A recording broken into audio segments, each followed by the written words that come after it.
सुप्रभात। मैं Prashant Kumar Chaturvedi, US academy Rajpur Campierganj से आपका हिंदी का शिक्षक। विद्यार्थियों, आज हम सभी कक्षा 10वीं की हिंदी की पुस्तक क्षितिज भाग 2 के गद्य खंड का तृतीय अध्याय लखनवी अंदाज पढ़ेंगे। लखनवी अंदाज एक व्यंग है और इस व्यंग के लेखक यशपाल जी हैं। यशपाल जी का जन्म सन 1903 में पंजाब के फिरोजपुर छावनी में हुआ। प्रारंभिक शिक्षा कांगड़ा में ग्रहण करने के बाद लाहौर के नेशनल कॉलेज से उन्होंने बीए किया। वहाँ उनका परिचय भगत सिंह और सुखदेव से हुआ। स्वाधीनता संग्राम की क्रांतिकारी धारा से जुड़ाव के कारण वे जेल भी गए। उनकी मृत्यु सन 1976 में हुई। यशपाल की रचनाओं में आम आदमी के सरोकार की उपस्थिति है। वे यथार्थवादी शैली के विशिष्ट रचनाकार हैं। सामाजिक विषमता, राजनीतिक पाखंड और रूढ़ियों के खिलाफ उनकी रचनाएं मुखर हैं। उनके कहानी संग्रहों में ज्ञानदान, तर्क का तूफान, पिंजरे की उड़ान, वादुलिया, फूलों का कुर्ता उल्लेखनीय है। उनका झूठा सच उपन्यास भारत विभाजन की त्रासदी का मार्मिक दस्तावेज है। अमिता, दिव्या, पार्टी कामरेड, दादा कामरेड, मेरी तेरी उसकी बात उनके अन्य प्रमुख उपन्यास हैं।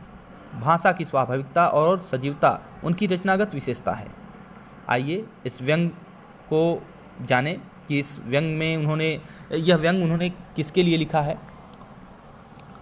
यूँ तो यशपाल ने लखनवी अंदाज व्यंग साबित करने के लिए लिखा है कि बिना कथ्य के कहानी नहीं लिखी जा सकती, परंतु एक स्वतंत्र रचना के रूप में इस रचना को पढ़ा जा सकता है। वास्तव में कहानी लिखने के लिए 6 प्रमुख अंगों का होना आवश्यक है, तब जाकर कहानी होती है। लेकिन यह व्यंग उन्होंने आधुनिक लेखकों पर लिखा है जो बिना कथ्य की कहानी लिखने की बात करते हैं। ठीक है, कहानी के लिए घटना, पात्र और चरित्रों का होना अति आवश्यक है। यशपाल उस पतनशील सामंती वर्ग पर कटाक्ष कर रहे हैं जो वास्तविकता से बेखबर एक बनावटी जीवन शैली का आदी है। कहना न होगा कि आज के समय में भी ऐसे परजीवी संस्कृति को देखा जा सकता है। देखिए, इस पाठ में उन्होंने एक और प्रजाति पर व्यंग किया है जो बनावटी जीवन शैली जीने के आदी हैं, जो दिखावटी जीवन शैली को महत्व देते हैं, वास्तविकता को अस्वीकार करते हैं। तो इस पाठ में हम देख सकते हैं कि यह जो पाठ है इसमें लेखक ने स्वाभाविकता को त्याग कर कोरी कल्पनाओं करने वाले या बनावटी जीवन शैली जीने वाले लोगों पर व्यंग किया है। ठीक है, और इसके साथ साथ आधुनिक कहानीकारों पर भी जो बिना कथ्य की कहानी लिखते हैं उन पर भी व्यंग करने का प्रयास किया है। ठीक है, तो आइए इस पूरे पाठ को पढ़ते हैं, उसके बाद हम जो है इस पाठ में निहित व्यंग को भी समझने का प्रयास करते हैं कि किस तरह का व्यंग उन्होंने ऐसे लोगों पर किया है, कैसी कटाक्ष या कैसी कड़वी बातें उन्होंने ऐसे लोगों के लिए प्रयोग की हैं। मुफस्सिल की पैसेंजर ट्रेन चल पड़ने के लिए उतावली में फुंकार रही थी। देखिए, मुफस्सिल का मतलब क्या है कि किसी भी जगह का केंद्रिक स्थिति कह सकते हैं, या ऐसी जगह जहां किसी भी जगह की हृदय स्थली कह सकते हैं, या बीच का स्थान कह सकते हैं, या मुख्य स्थान कह सकते हैं। ठीक है, तो मुफस्सिल की पैसेंजर ट्रेन चल पड़ने के लिए उतावली में फुंकार रही थी। आराम से सेकंड क्लास में जाने के लिए दाम अधिक लगते हैं। देखिए, पहले सेकंड क्लास में जाने के लिए पैसे अधिक लगते थे। आज भी क्लास वाइज ट्रेनों में सफ़र करने का अलग अलग चार्ज है, अलग अलग आपको अलग अलग पैसे चुकाने होते हैं अलग अलग क्लास में बैठने के लिए। जैसे जनरल बोगी होती है, स्लीपर होता है, फिर एसी होता है। ठीक है, तो एसी में भी कई कैटेगरियाँ आती हैं, तो अलग अलग डिब्बों के लिए आपको अलग अलग पैसे चुकाने पड़ते हैं, तब जाकर आपका सफ़र आरामदायक हो पाता है। तो आराम से सेकंड क्लास में जाने के लिए दाम अधिक लगते हैं। दूर तक जाना नहीं था, भीड़ से बचकर एकांत में नई कहानी के संबंध में सोच रखने और खिड़की के प्राकृतिक दृश्य देख सकने के लिए टिकट सेकंड क्लास का ही ले लिया। लेखक कहता है कि लेखक को बहुत दूर नहीं जाना था और सेकंड क्लास के जो है दाम अधिक लगते हैं इसलिए, और लेखक को ज़्यादा दूर नहीं जाना था, उसने इसलिए सेकंड क्लास का टिकट लिया ताकि वह अकेला रह सके। ठीक है, वह एकांत चाहता था और शायद उसे अपने लेखक है तो शायद वह नई कहानी के बारे में सोच सकने के लिए उसने क्या किया है, एकांत का स्थान चुनने का प्रयास, एकांत खोजने का प्रयास किया और उसने सोचा कि सेकंड क्लास का डब्बा ही हमारे लिए सही होगा, हमें यात्रा भी करनी, हमारी यात्रा भी पूरी हो जाएगी और शायद सेकंड क्लास के डब्बे में लोग कम ही यात्रा करते हैं, इसलिए मुझे एकांत भी मिल जाएगा और उसके साथ साथ एकांत में बैठकर मैं एक नई कहानी के बारे में सोच सकूंगा और खिड़की के पास बैठ करके सुंदर प्राकृतिक दृश्यों का नज़ारा देख सकूंगा और उस प्राकृतिक दृश्य को देखते देखते अपनी नई कहानी भी सोच लूँगा।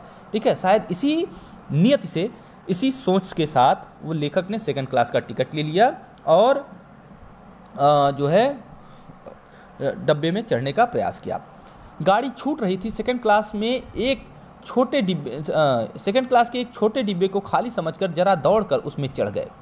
आपने देखा होगा यात्री जब ट्रेन चलने लगती है तो कभी कभी कुछ यात्री दौड़कर उस पर चढ़ जाते हैं, तो लेखक भी उसी तरह से दौड़कर उस ट्रेन में चढ़ गया। सेकंड क्लास का उसने टिकट लिया है। अनुमान के प्रतिकूल डिब्बा निर्जन नहीं था। एक बर्थ पर लखनऊ के नवाबी नस्ल के एक सफ़ेद वो सज्जन बहुत ही सुविधा के साथ से पालथी मारे बैठे थे। देखिए, अनुमान के प्रतिकूल मतलब ठीक उल्टा। ठीक है, अनुमान जैसा लेखक ने अनुमान लगाया था उसके ठीक उल्टा वो जो डिब्बा था, लेखक ने अनुमान लगाया था कि डिब्बा खाली होगा, मैं आराम से बैठ करके उसमें कहानी सोच सकूंगा, लेकिन उसकी सोच के विपरीत डिब्बा खाली नहीं था। वहाँ पहले से ही एक सज्जन बैठे हुए थे और वो क्या थे, लखनऊ के नवाबी नस्ल के दिख रहे थे। सफ़ेद पोश सज्जन, बहुत ही सुविधा से, बहुत ही आराम से, बहुत ही सलीके के साथ वे पालथी मारकर वहाँ बैठे थे। सामने 2 ताजे चिकने खीरे तौलिए पर रखे थे। देखिए, इस पाठ में देखिए लखनऊ के नवाबों के जो नवाबी नस्ल की बात कही गई है उनमें उनके बारे में एक बात प्रचलित है कि वो बहुत ही सलीकेदार होते हैं, बहुत ही नफासत और नज़ाकत के साथ किसी काम को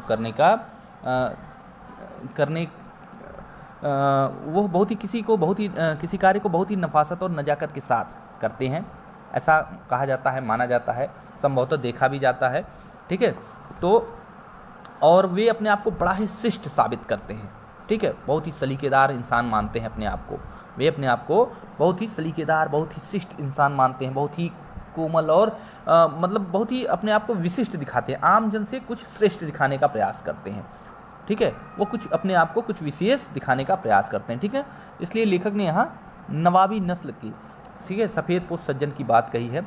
उसने कहा है, एक बर्थ पर लखनऊ की नवाबी नस्ल के एक सफ़ेद पोश सज्जन बहुत ही सुविधा से के साथ पालथी मारे बैठे थे। ठीक है, नवाबी नस्ल के मतलब नवाब थे या नहीं थे ये बाद में कहा जाए, लेकिन नवाबी नस्ल के थे, अर्थात उन्हीं की तरह बहुत ही सलीके के साथ, बहुत ही नफासत और नज़ाकत दिखाने वाले एक नवाब साहब, एक सफ़ेद पोश सज्जन व्यक्ति वहाँ बैठे हुए थे।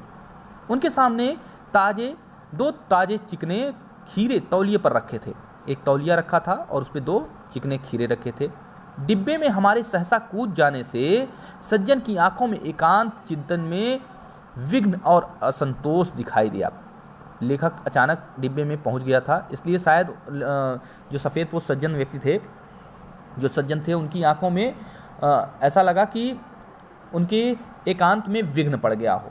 ठीक है, थोड़ा सा असंतोष उनके चेहरे के पर असंतोष के भाव दिखाई दिए। सोच सकता था, क्योंकि देखिए लेखक क्या होते हैं, लेखक कल्पनाशील होते हैं। ठीक है, वो छोटी छोटी बातों पर ध्यान देते हैं। ठीक है, वे बड़ा ही सूक्ष्म निरीक्षण करते हैं किसी चीज़ को। ठीक ना, तो लेखक अब उनके हाव भाव से एक निष्कर्ष निकालने लगा, एक परिणाम तक या एक निष्कर्ष तक पहुंचने लगा। वह कल्पना करने लगा कि इनकी असुविधा का कारण क्या हो सकता है। ठीक है, मेरे यहाँ सहसा पहुँच जाने से इनके एकांत में जो विघ्न पड़ा उसका, और इनके चेहरे पर जो असंतोष का भाव दिखाई दे रहा है, इसका कारण क्या हो सकता है। लेखक इस बात की कल्पना करने लगता है। सोचा हो सकता है यह भी कहानी के लिए सूझ की चिंता में हो, या खीरे जैसी अपदार्थ वस्तु का शौक करते देख जाने के संकोच में हो। लेखक ने सोचा कि हो सकता है कि यह भी किसी नई कहानी की सोच में मेरी तरह ही यहाँ एकांत ढूंढ करके आए होंगे, या तो खीरे जैसी सामान्य सी अपदार्थ मतलब सामान्य सी छोटी सी साधारण सी चीज़ खाने का शौक करता देख, कि मतलब इतने शिष्ट और इतने सलीकेदार व्यक्ति हैं, सफ़ेद पोश सज्जन व्यक्ति हैं, नवाबी नस्ल के दिखते हैं और वे खीरे जैसी सामान्य सी चीज़ खा रहे थे, एकांत में उसे खाना चाहते थे और कोई आकर उनके एकांत को में विघ्न डाल देता है, उन्हें खीरे खाते हुए देखता है, इससे शायद उनके चेहरे पर असंतोष का भाव दिखाई दे रहा होगा या उनके चेहरे पर संकोच का भाव आ गया होगा कि अब खीरा खाएं या ना खाएं। नवाब साहब ने संगत के लिए उत्साह नहीं दिखाया। जैसे कि हम किसी नए जगह पर जाते हैं, जब भी कोई वहाँ उपस्थित होता रहता है, पहले से उपस्थित रहता है, तो हम उससे जा करके अपनी मिलनसारता को प्रकट करते हैं, उससे बातें करते हैं, उससे हाल चाल लेते हैं, उसके वहाँ के माहौल के बारे में जानते हैं, मतलब कुछ भी उससे बात करना शुरू करते हैं। लेकिन नवाब साहब ने बात करने का उत्साह नहीं दिखाया। हमने भी सामने के बर्थ पर बैठकर आत्मसम्मान में आंखें चुरा ली। लेखक कहता है मैंने भी क्या किया, आत्मसम्मान में आंखें चुरा ली। भाई आप नहीं बात करेंगे तो मैं कहाँ बात करने वाला हूँ। लेखक भी कम अकड़ू नहीं था। लेखक भी खूब अपने आत्मसम्मान की रक्षा करने की बात कही। भाई आप नहीं बात करेंगे तो हम क्यों आपसे पहले ही बात करने जाएं। थाली बैठे कल्पना करते रहने पुरानी आदत है। भाई लेखकों का यह काम होता है कि वह छोटी से छोटी चीज़ों का सूक्ष्म निरीक्षण करके सूक्ष्मता से बारीकी से ध्यान देते हैं और कल्पना करते हैं, सोचते हैं, उसके बारे में सोचते हैं, उसके किसी निष्कर्ष पर पहुंचने का प्रयास करते हैं। लेखक का यह स्वभाव था तो उसने कल्पना करना शुरू कर दिया। नवाब साहब की सुविधा और संकोच के कारण का अनुमान करने लगे। लेखक सोचने लगा कि नवाब साहब को असुविधा क्यों हो रही है, मेरे बैठने से के कारण या मेरे आ जाने से उन्हें असुविधा क्यों हुई, इसकी कल्पना वह करने लगा। संभव है नवाब साहब ने बिल्कुल अकेले यात्रा कर सकने के अनुमान में किफ़ायत के विचार से सेकंड क्लास का टिकट खरीदा होगा या हो, और अब गंवारा न हो कि शहर का कोई सफ़ेद पोश उन्हें मझले दर्जे में सफ़र करता देखे। भाई नवाब साहब की नवाबी नस्ल के हैं तो उन्हें, नवाब साहब हैं या नहीं है ये बात की बात, वह नवाबी नस्ल के हैं तो लेखक ने उन्हें नवाब की संज्ञा दी है और शायद वह मझले दर्जे में इसलिए सफ़र करने का उन्होंने मन बनाया होगा कि मझले दर्जे में लोग कम ही सफ़र करते हैं और मैं अगर मझले दर्जे में यानी कि सेकंड क्लास में यात्रा करूंगा तो मेरे कुछ पैसे भी बच जाएंगे और मुझे कोई देखेगा भी नहीं, इज्जत की इज्जत भी बनी रहेगी, शान का शान बना रहेगा। ठीक है, शायद इसी प्रयास में उन्होंने सेकंड क्लास का टिकट ले लिया होगा और अब अब उन्हें यह बात गंवारा न होगी, स्वीकार न होगा या अब यह बात अच्छी नहीं लग रही होगी कि कोई सफ़ेद पोश शहर का कोई और सफ़ेद पोश सज्जन व्यक्ति उन्हें मझले दर्जे में यात्रा करता देखे। ठीक है, अकेले सफ़र का वक्त काटने के लिए उन्होंने खीरे खरीदे होंगे और अब किसी सफ़ेद पोश के सामने खीरा कैसे खाएं। खीरा तो बहुत ही सामान्य सी चीज़ है, ठीक है, और वो विशिष्ट जन है, श्रेष्ठ जन है और वे खीरा जैसी सामान्य सी चीज़ किसी सफ़ेद पोश सज्जन के सामने कैसे खाएं। उसके लिए लेखक भी क्या है, सफ़ेद पोश सज्जन व्यक्ति ही है। हम कनखियों से नवाब साहब की ओर देख रहे थे। लेखक नज़रें चुराकर उन्हें देख रहा था। चूँकि नवाब साहब ने उत्साह नहीं दिखाया था, बात करने का प्रयास नहीं किया था, इसलिए लेखक भी आत्मसम्मान में नज़रें चुरा रहा था और दबी नज़रों से लेखक को देख रहा था, तिरछी नज़रों से नवाब को देख रहा था। लेखक तिरछी नज़रों से, कनखियों से नवाब साहब को देख रहा था। नवाब साहब कुछ देर गाड़ी की खिड़की के बाहर देखकर स्थिति पर गौर कर रहे थे, शायद कुछ सोच रहे थे। ओह, नवाब साहब ने सहसा हमें संबोधन किया। आदाब अर्ज, जनाब खीरे का शौक फरमाएंगे। अचानक नवाब साहब ने भाव परिवर्तन दिखाई दिया। नवाब साहब में भाव परिवर्तन दिखाई दिया और उन्होंने मुझे संबोधित करते हुए कहा कि आदाब अर्ज जनाब, खीरे का शौक फरमाएंगे, खीरा खाएंगे। नवाब साहब का सहसा भाव परिवर्तन अच्छा नहीं लगा। लेखक को इस प्रकार से अचानक नवाब साहब का भाव परिवर्तन, अचानक इस प्रकार बोल उठना और वो भी खीरे के लिए खाने के लिए आग्रह करना लेखक को अच्छा नहीं लगा। अपना गुमान बनाए रखने के लिए हमने भी मामूली लोगों आप शराफत का गुमान बनाए रखने के लिए लेखक ने भांप लिया। आप शराफत का गुमान बनाए रखने के लिए हमें भी मामूली लोगों की हरकत में लथेड़ लेना चाहते हैं। जवाब दिया, शुक्रिया, किबला शौक फरमाए। लेखक को लगा कि आप अपनी शान दिखाने के लिए, अपनी शराफत को दिखाने के लिए, अपने सलीके, अपने अदब को दिखाने के लिए, अपनी तमीज़ दिखाने के लिए, अपना गुमान बनाए रखने के लिए आप हमें मामूली लोगों की तरह हमें भी अपने इस व्यवहार में लपेट लेना चाहते हैं। ठीक है, लथेड़ लेना चाहते हैं, हमें सामान्य सा आदमी सिद्ध करना चाहते हैं। जवाब दिया, शुक्रिया किबला शौक फरमाए। लेखक ने कहा कि नहीं नहीं, कृपया आप ही खाएं। नवाब साहब ने फिर एक पल खिड़की के बाहर देखा, गौर किया और दृढ़ निश्चय से खीरे के नीचे रखा तौलिया झाड़कर उसे बिछा लिया। देखिए बहुत ही सलीके से वह कार्य कर रहे हैं, बहुत ही तरीके से कार्य कर रहे हैं। ठीक है, खिड़की के बाहर देखा, कुछ सोचा और क्या किया, दृढ़ निश्चय करके खीरे के नीचे रखा तौलिया झाड़ा और उसे सामने बिछा लिया, अपने सामने बिछा लिया। सीट के नीचे से लोटा उठा करके दोनों खीरों को खिड़की के बाहर धोया और तौलिए से पोंछ लिया। दोनों खीरों को क्या किया, खिड़की के बाहर तौलिए से धो करके तौलिए से पोंछ लिया।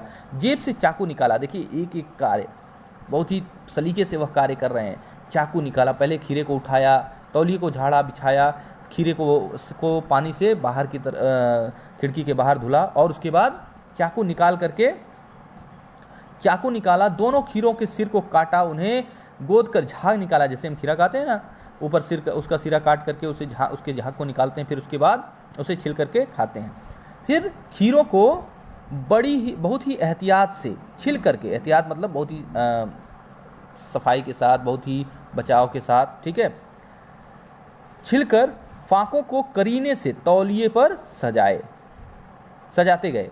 ठीक है, उन्होंने क्या किया, उनकी फाकों को, जो खीरे की फाक बना रहे थे उसको छिला और उसकी फाक यानी कि उसके जो टुकड़े बनाए उन्होंने, और उसे तौलिए पर बहुत ही सलीके से उन्होंने सजा दिया। लखनऊ स्टेशन पर खीरा बेचने वाले खीरे के इस्तेमाल का तरीका जानते हैं। जो खीरा बेचने वाले होते हैं वो खीरे का इस्तेमाल का तरीका भी जानते हैं। ग्राहक के लिए जीरा मिला नमक और पिसी हुई लाल मिर्च की पुड़िया भी हाजिर कर देते हैं। उसका स्वाद बढ़ाने के लिए, उसका जायका बढ़ाने के लिए, खीरे को विशिष्ट स्वाद देने के लिए नवाब साहब ने बहुत करीने से खीरे की फाकों पर जीरा मिला नमक और लाल मिर्च की सुर्खी बुरक दी, उस पर छिड़क दिया। आप सोचिए, आप कल्पना कर सकते हैं कि वो खीरे कितने स्वादिष्ट रहे होंगे।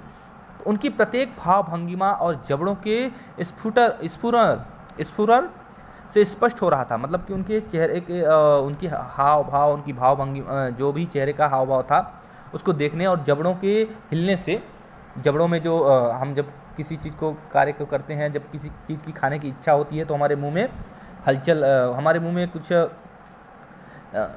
हलचल दिखाई देती है। हलचल दिखाने का मतलब है कि हमारे मुंह के जो अंदरूनी अंग हैं, यानी कि दांत जबड़े हमारे हिलने शुरू हो जाते हैं, उसमें मुंह में पानी आना शुरू हो जाता है।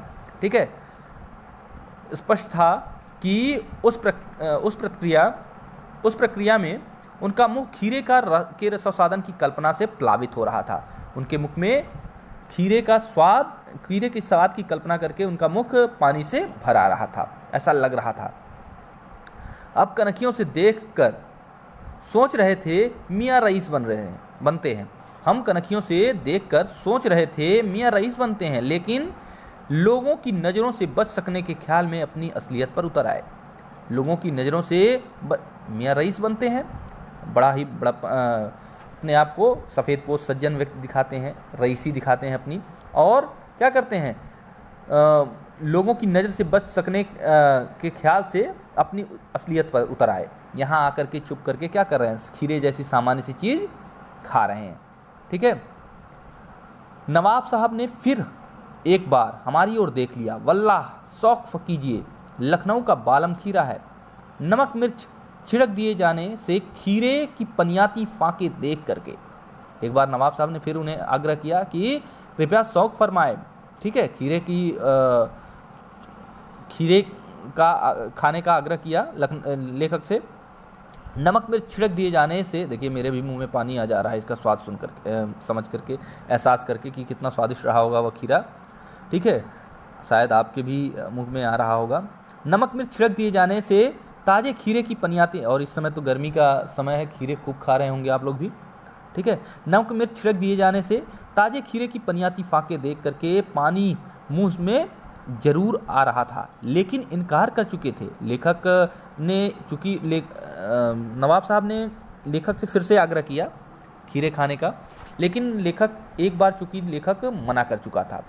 अब पनियाती हुई खीरे की फाकों को देखकर उसके मुंह में पानी तो आ रहा था, उसकी इच्छा तो प्रबल हो रही थी उसे खाने की, लेकिन चूँकि एक बार वह मना कर चुका था, इसलिए देखिए हम भी क्या करते हैं, एक बार जब किसी चीज़ को मना कर देते हैं तो अपनी इज्जत बचाने के लिए, आत्मसम्मान बचाने के लिए हम क्या करते हैं, फिर से दोबारा उस चीज़ को स्वीकार नहीं करते या लेते नहीं हैं।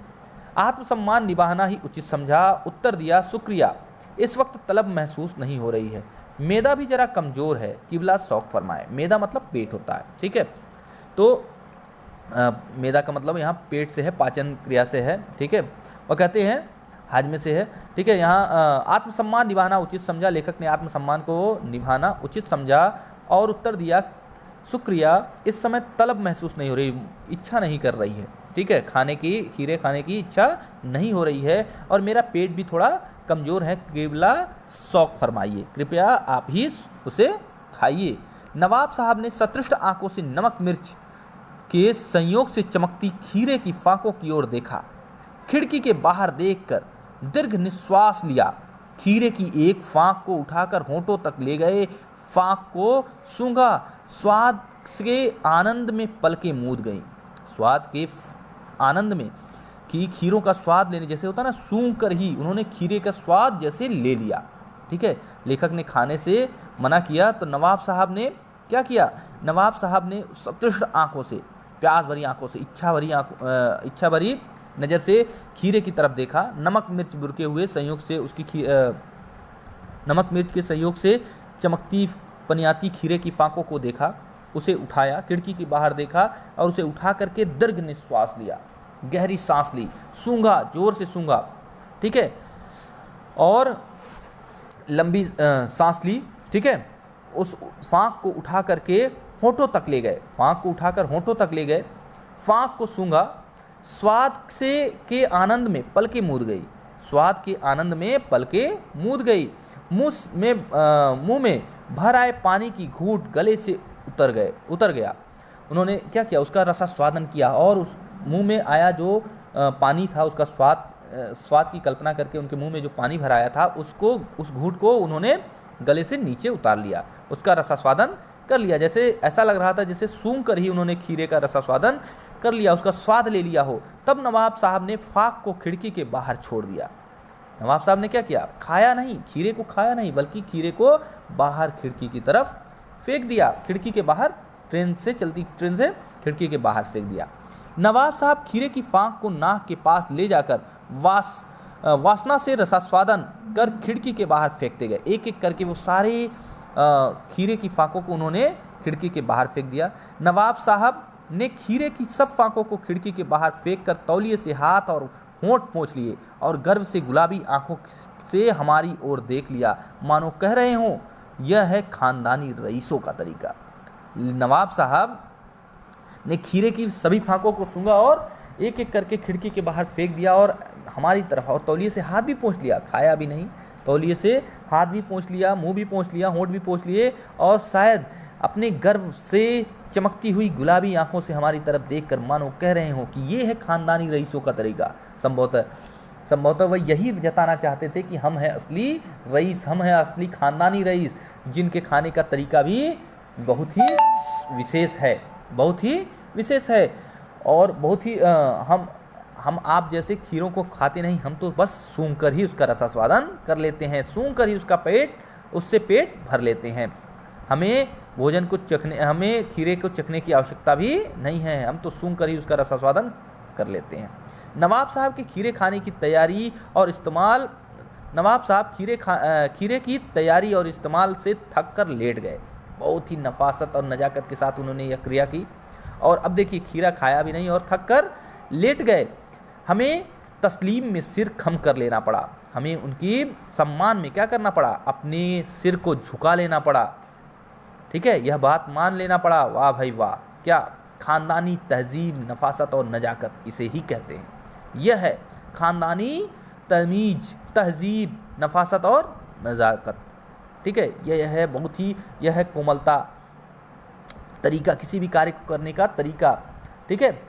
और लेखक कहता है, हम गौर कर रहे थे खीरा इस्तेमाल करने से के इस तरीके को खीरे की सुगंध और स्वाद की कल्पना से संतुष्ट होने का सूक्ष्म नफीस या एब्स्ट्रैक्ट तरीका जरूर कहा जा सकता है, परंतु क्या ऐसे तरीके में से उदर की तृप्ति भी हो सकती है? लेखक कहता है कि हम गौर कर रहे थे खीरा इस्तेमाल करने के इस तरीके को खीरे की सुगंध और स्वाद की कल्पना से संतुष्ट होने का सूक्ष्म, नफीस या एब्स्ट्रैक्ट तरीका जरूर कहा जा सकता है, यानी कि काल्पनिक तरीका जरूर कहा जा सकता है, बनावटी तरीका जरूर कहा जा सकता है, कल्पना जरूर कही जा सकती है, परंतु क्या ऐसे तरीके से उदर की तृप्ति भी हो सकती है, पेट भी भरा जा सकता है? क्या ऐसा हो सकता है? लेखक इस बात को लेकर लेखक के मन में प्रश्न उठने लगे। नवाब साहब की ओर से भरे पेट के ऊंचे डकार का शब्द सुनाई दिया। नवाब साहब ने क्या किया? खीरा खाया भी नहीं, सूंघ कर ही उसका रसास्वादन कर लिया, अपना पेट भर लिया, और अब नवाब साहब के मुंह से जो है पेट भर जाने के कारण नवाब साहब की कल्पना मात्र से ही नवाब साहब का पेट भर जाने के कारण नवाब साहब के मुंह से डकार के शब्द भी सुनाई दिए। नवाब साहब ने हमारी ओर देखकर कह दिया, खीरा लजीज होता है लेकिन होता है शकील, नामुराद मैदे पर बोझ डाल देता है। ठीक है, खीरा लजीज होता है, स्वादिष्ट होता है, लेकिन होता है शकील। शकील का मतलब है जो आसानी से न पचे, ठीक है, कठिनाई से पचने वाला, ठीक ना। कि वह कहते हैं कि खीरा लजीज होता है, स्वादिष्ट तो होता है, लेकिन नामुराद क्या करता है? मैदे पर, पेट पर बोझ डाल देता है, आसानी से यह पचता नहीं है। ज्ञान चक्षु खुल गए, लेखक के ज्ञान के नेत्र खुल गए। पहचाना ये है नई कहानी के लेखक। ऐसे ही नवाब जैसे स्वभाव वाले ही होते हैं नई कहानी के लेखक, जो कल्पना मात्र से कहानियों का लेखन कर देते हैं। जैसे नवाब साहब ने कल्पना मात्र से अपने उदर की शांति कर ली, ठीक है, अपने पेट को भर लिया, ठीक है, सूंघ कर ही खीरे का रसोसादन कर लिया, वैसे ही आधुनिक कहानीकार, नई कहानियों के लेखक ऐसे ही होते हैं जो कल्पना मात्र से ही नई कहानियां लिख देते हैं, बिना घटना और बिना पात्र के। खीरे की सुगंध और स्वाद की कल्पना से पेट भर जाने का डकार आ सकता है, तो बिना विचार, घटना और पात्रों के लेखक की इच्छा मात्र से नई कहानी क्यों नहीं बन सकती है। देखिए, लेखक कहता है कि खीरे की सुगंध और स्वाद की कल्पना से पेट भर जाने का डकार आ सकता है, तो बिना विचार, घटना और पात्रों के लेखक की इच्छा मात्र से नई कहानी क्यों नहीं बन सकती है। लेखक की इच्छा कर देने से बिना घटना और बिना पात्र के भी कहानी बन सकती है। देखिए, लेखक ने इस छोटे से गद्यांश में एक व्यंग किया है, बहुत ही गहरा व्यंग है, कि जिस तरह से जैसे जीवन क्या है, अपने सहज रूप को त्याग करके, लेखक का यह व्यंग है कि जीवन के सहज रूप को त्याग करके, कोरी कल्पना करके या बनावटीपन से नहीं रहा जा सकता, ठीक है, बनावटीपन को स्वीकार नहीं किया जा सकता। बड़े बड़े जैसे नवाब साहब जैसे ही बड़े बड़े रईसों के घरों के लोग क्या करते हैं? बनावटी जीवन शैली जीते हैं, अपने आप को श्रेष्ठ दिखाने का प्रयास करते हैं, ठीक ना। और जैसे क्या करते हैं वो ऐसे लोग बिना खाए पिए ही संतुष्ट हो जाने का नाटक करते हैं, अपने बनावटी जीवन शैली को, अपने दिखावे को सबके सामने प्रकट करते हैं और अपने श्रेष्ठता साबित करने का प्रयास करते हैं। ऐसे क्या किया जा सकता है? ऐसे श्रेष्ठता साबित की जा सकती है, लेकिन वास्तव में ऐसे पेट नहीं भरा जा सकता, ऐसे पेट को भरा नहीं जा सकता, ठीक ना। और इसके साथ ही लेखक ने ऐसे यह बात कह करके, नवाब साहब का उदाहरण दे करके नई कहानी के लेखकों पर भी व्यंग किया है कि नई कहानी के जो लेखक हैं क्या करते हैं, नई कहानी के नाम पर भी घटना, पात्र और विचारों को छोड़ देते हैं, ठीक है, उनको छोड़ करके बिना किसी औचित्य की कहानी का लेखन कर देते हैं, ठीक है, इनके बिना ही वे कहानी रचने का प्रयास करते हैं। और क्या ऐसा संभव है कि बिना घटना और पात्र की कहानी लिख देने से क्या मन को संतुष्टि मिलेगी? जब तक घटना न हो, पात्र न हो और कोई उसका लिखने का कोई औचित्य न हो, तो क्या कहानी से कोई संतुष्टि मिल सकती है? कोई उद्देश्य उससे सार्थक सिद्ध हो सकता है? उसका कोई सार्थक उद्देश्य हो सकता है? नहीं। तो यह पाठ ऐसे दो लोगों पर, एक तो बनावटी जीवन शैली जीने वाले बड़प्पन, अपने बड़प्पन का दिखावा करने वाले लोगों पर व्यंग करता है। और दूसरा, लेखक ऐसे लेखकों पर नई कहानी के लेखकों पर व्यंग करता है जो बिना घटना और पात्र की कहानी लेखन का प्रयास करते हैं। ठीक है, जैसे कहानी लिखने के लिए घटना को और पात्र को, विचार को छोड़ा नहीं जा सकता है, बिना इनके कहानी लेखन संभव नहीं है। ठीक है, इनके बिना कहानी की रचना नहीं हो सकती है। न ही कहानी अगर कुछ भी लिख भी दिया जाए, रचना किसी भी घटना को बिना घटना और पात्र के कहानी लेखन से हमें संतुष्टि नहीं मिल सकती है। ठीक है, इस पाठ में लेखक ने ऐसे दो लोगों पर व्यंग किया है, एक तो बनावटी जीवन शैली जीने वालों पर और एक तो नई कहानी के लेखकों पर जो बिना घटना और पात्र के कहानी लेखन के बारे में सोचते हैं। आइए इस पाठ के प्रश्नों पर ध्यान देते हैं। लेखक को नवाब साहब के किन हाव भाव और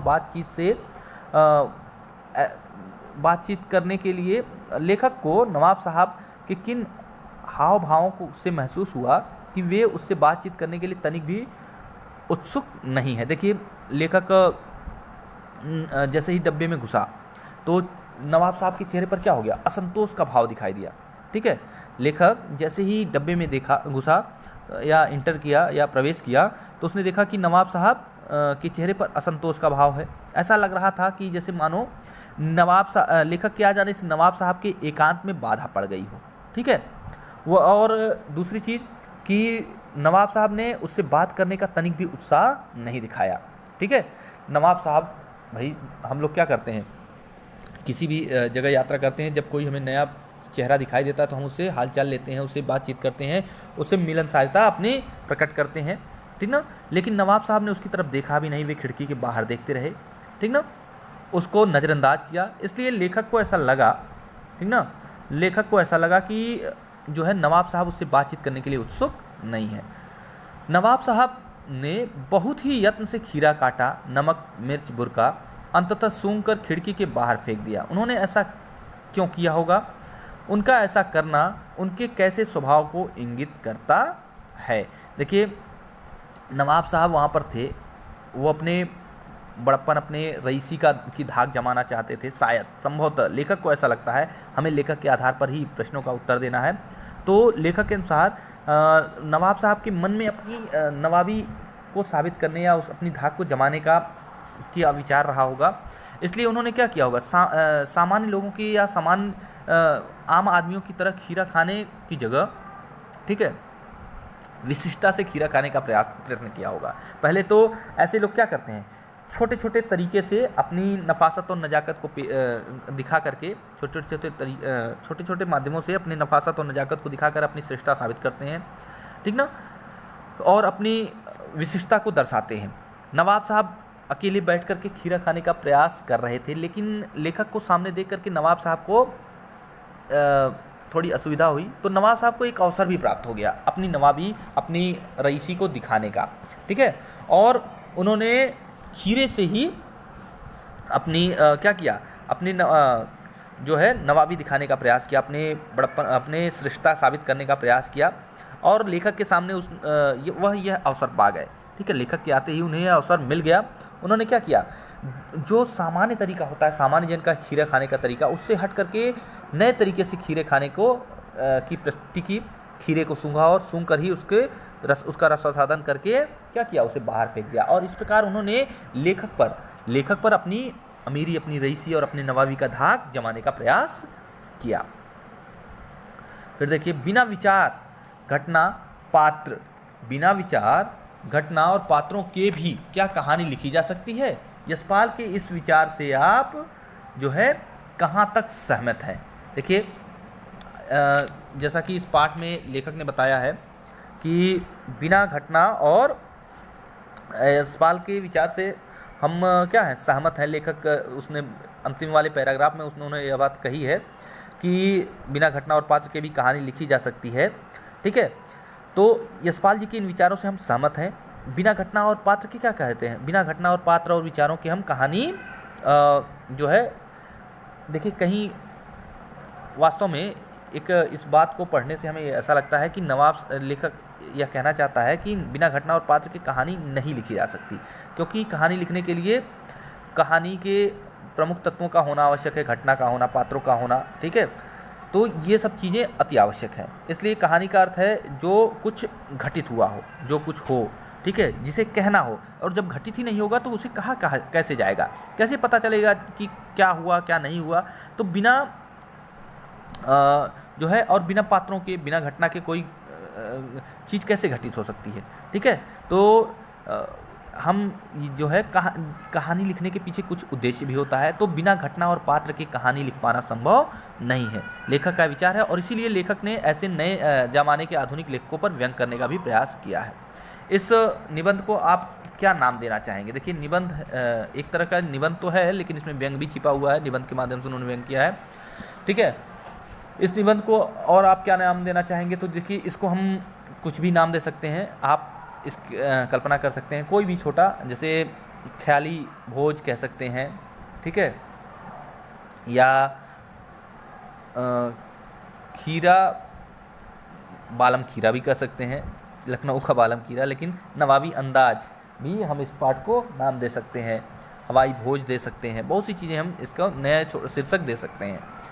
रचना और अभिव्यक्ति के देखिए, नवाब साहब द्वारा खीरा खाने की तैयारी का एक चित्र प्रस्तुत किया गया है। इस पूरी प्रक्रिया को अपने शब्दों में व्यक्त कीजिए। देखिए, अपने शब्दों में व्यक्त करना है कि नवाब साहब पालथी मारकर बैठे हुए थे, तौलिए को सजाए रखा था, फिर उसके बाद उस पर 2 चिकने खीरे रखे हुए थे, तौलिए को झाड़ा और खीरे को नीचे से, सीट के नीचे से लोटा उठा करके उन्होंने क्या किया, खीरे को बाहर खिड़की के बाहर धुला, और बहुत ही नज़ाकत के साथ उन्होंने खीरे की ऊपरी सिरे को काट करके झाग निकाल कर खीरे की खीरे को छिला और उसकी बारीक फाँके करके नमक मिर्च भून करके क्या किया उसे। तो ये सारे तरीके को, इस तरीके को आप इस आंसर में आप लिख सकते हैं, ठीक है। और जो है उन पर नमक मिर्च बुरक करके उन्हें उनकी पनियाती फाक के जो है उन पर नमक मिर्च बुरका और उन्हें खाने के लिए खीरे को तौलिए पर करीने से सजा दिया, और इस प्रकार खीरे खाने के लिए तैयार हो गए, ठीक ना। किन किन चीज़ों से का रसास्वादन करने के लिए आप किन चीज़ों का रसास्वादन करने के लिए आप किस प्रकार की तैयारी करते हैं? बहुत सी चीज़ें हैं खाने के लिए, आप बहुत सी तैयारियां करते हैं। जैसे इस समय गर्मियों का सीज़न चल रहा है, तो खीरा तो मुख्य इस समय खाद्य है, खीरा, ककड़ी, उसके बाद से तरबूज, खरबूज, ठीक है। और इसके साथ साथ बहुत महत्वपूर्ण चीज़ आम की फाँके बना करके भी आप बहुत ही अच्छे तरीके से, चाहे कच्चा आम हो या पका आम हो, कच्चा आम खाने के भी शौकीन होते हैं, उसे काट करके नमक मिर्च लगा करके और उस पर नमक बुरक करके काली मिर्च, लाल मिर्च मिला करके उसे खाने की तैयारी करते हैं। उसकी कल्पना मात्र से ही मुँह में पानी भर आता है। तो बहुत सी चीज़ें हैं जिसकी तैयारी आप करते हैं। छोले खाने की तैयारी, बहुत सी चीज़ें, कुछ भी आप इसके लिए आप आंसर इसका खुद भी लिख सकते हैं, ठीक है। खीरे के संबंध में नवाब साहब के व्यवहार को उनकी सनक कहा जा सकता है। आपने नवाबों की और भी सनकों और शौकों के बारे में पढ़ा होगा, किसी एक के बारे में लिखिए। देखिए, बहुत सी जो है ये जो है क्या करते हैं, इसको आपको खुद ही नवाबों की कहानियों और किस्सों को सुनना होगा, पढ़ना होगा, और कहीं से भी आप खोज करके इस नवाबों के किस्सों से, नवाबों से जुड़े किस्से पढ़ सकते हैं। उनकी रईसी को, उनकी नवाबी को आप जानिए, ठीक है। किसी एक के बारे में लिखने की आवश्यकता नहीं है, इसे लिखने की ज़रूरत नहीं है, लेकिन इसे पढ़ जरूर लीजिए। कहीं ना कहीं से आप इसे ढूंढ करके या उसे प्राप्त करिए और उसे पढ़िए कि नवाब किस प्रकार से अपना जीवन जीते थे, कितनी रईसी और कितनी नफासत और नजाकत के साथ उनकी जीवन शैली कैसी होती थी, ठीक है, कैसी होती है, होती थी नहीं, होती है। और हैदराबाद या लखनऊ या ऐसे बहुत से नवाबों और निज़ामों के नाम आपको मिल जाएंगे जिनकी जीवन शैली बहुत ही विशिष्ट और श्रेष्ठ होती है और होती थी। चलिए आगे देखते हैं। क्या सनक का कोई सकारात्मक रूप हो सकता है? यदि हाँ, तो ऐसी सनकों का उल्लेख कीजिए। देखिए, सनक का सकारात्मक रूप भी हो सकता है, बहुत से सनक हो। देखिए, किसी भी सही दिशा में अगर अपने सनक का मतलब है एक तरह का पागलपन, एक तरह का जुनून, आप सनक का सही रूप सनक को सही दिशा में लगाएं तो आप उसका सकारात्मक रूप भी देख सकते हैं। ठीक है, चाहे वह आप देख सकते हैं कि हमारे देश के क्रांतिकारियों का, स्वतंत्रता सेनानियों का की एक सनक ही थी, जो देश को आज़ाद कराने के लिए उन्होंने अपना सर्वस्व न्यौछावर कर दिया, अपने प्राणों की आहुति तक दे डाली। हमारे सैनिकों की भी एक सनक होती है देश में देश के दुश्मनों से लड़ने की, ठीक है, कुछ बेहतर करने की। और हमारे बहुत से लोगों की सनक के कारण ही हमें आज दुनिया में विशिष्ट विशिष्ट चीज़ें देखने को मिलती हैं। थॉमस अल्वा एडिसन का भी सनक ही था कि हजारों बार उसने बल्ब के लिए प्रयास किया और अंततः उसने सफलता भी प्राप्त की। चाहे हमारे जो है गांधी जी हों, उनको भी देश को आज़ाद कराने की सनक थी।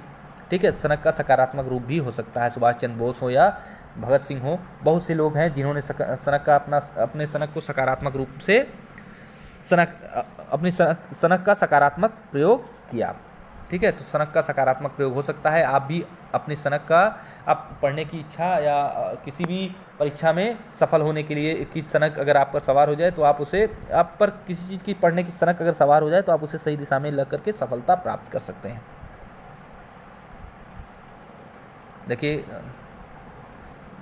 और भी छोटे मोटे प्रश्न हैं, तो इन प्रश्नों के साथ साथ आपको कुछ और भी प्रश्न दिए जाएंगे जिसे आपको हल करना होगा असाइनमेंट के रूप में अपनी समझ से पाठ के आधार पर। ठीक है, और इस पाठ में जो भी आपको नहीं समझ में आया होगा, इसे विद्यालय खुलने पर आपको फिर से बताया जाएगा। ठीक ना, धन्यवाद।